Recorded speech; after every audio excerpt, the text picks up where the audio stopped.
Sobrang lakas ng hangin dito.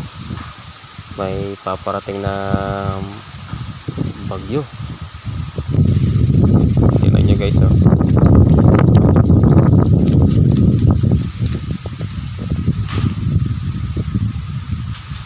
Kailangan natin magtrabaho kasi walang nagpapasahod sa atin, kaya kailangan magsiguro tayo.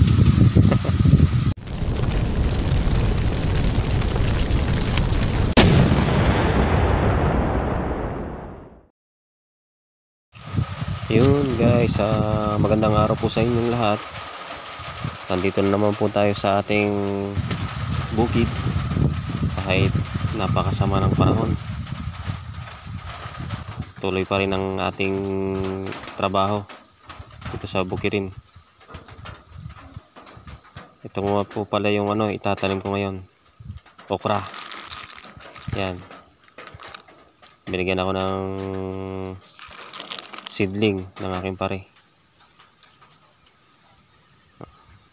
Simulan na natin magtanim.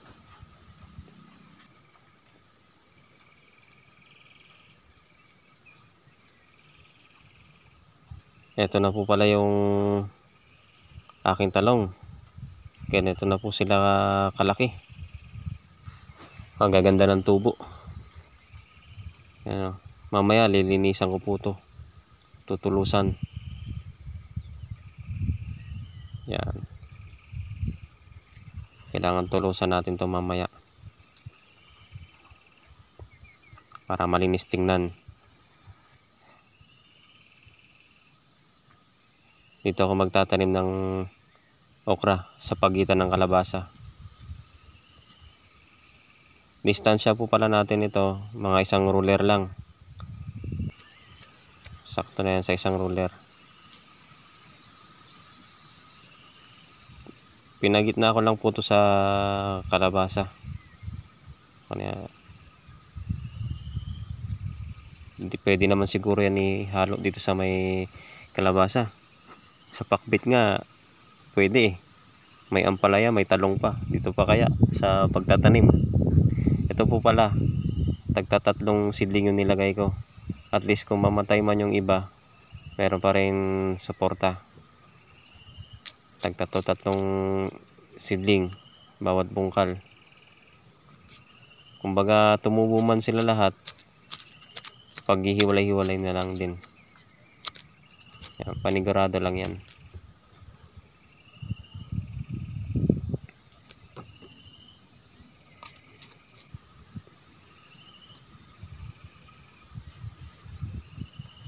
Ganito talaga sa bukid.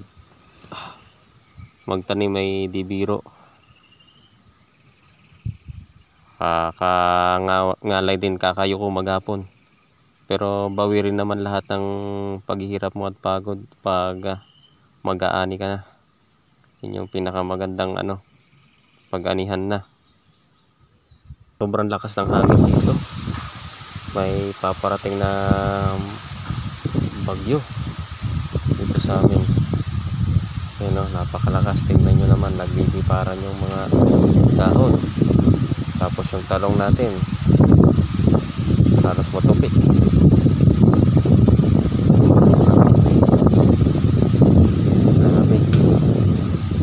Ayun, tingnan nyo naman, ang lakas ng hangin.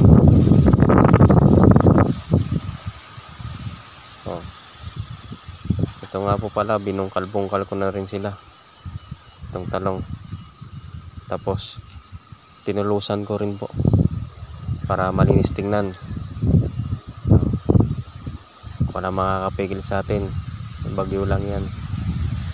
Tayo'y nagtatrabaho. Kahit malakas ang hangin, tuloy pa rin tayo. Pero pag umulan, silong na. Hangin pa lang yan.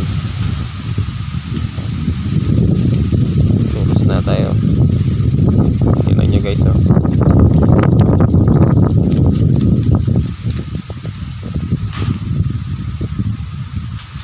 Kailangan natin magsiguro, magtrabaho kasi walang nagpapasahod sa atin, kaya kailangan magsiguro tayo.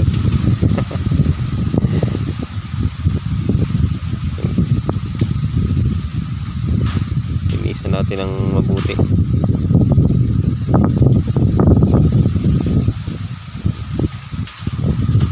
Ito po yung ginagawa ko sa pagbubungkal para makahinga ng maganda yung talong. Binubungkal ko bawat gilid para makahinga yung ugat niya. Linisan natin yan ng mabuti. Ayan. Mga ilang araw mamumulaklak na yan.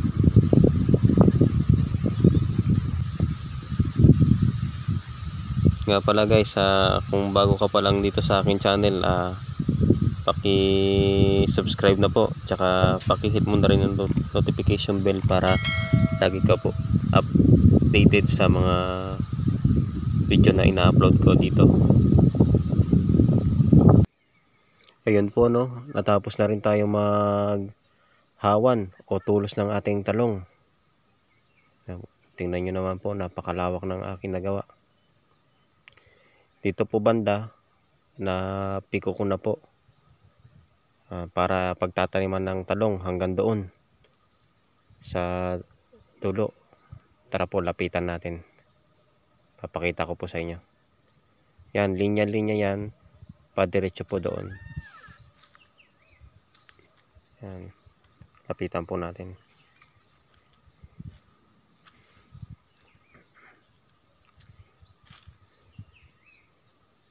Ayan po.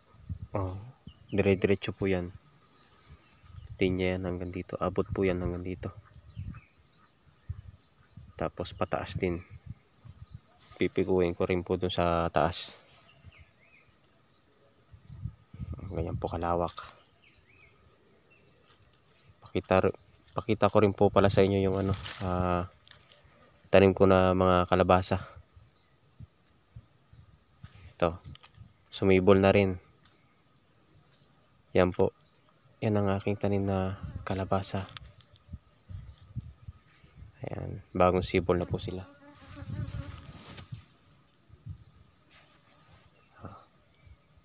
Ang ganda ng tubo nila.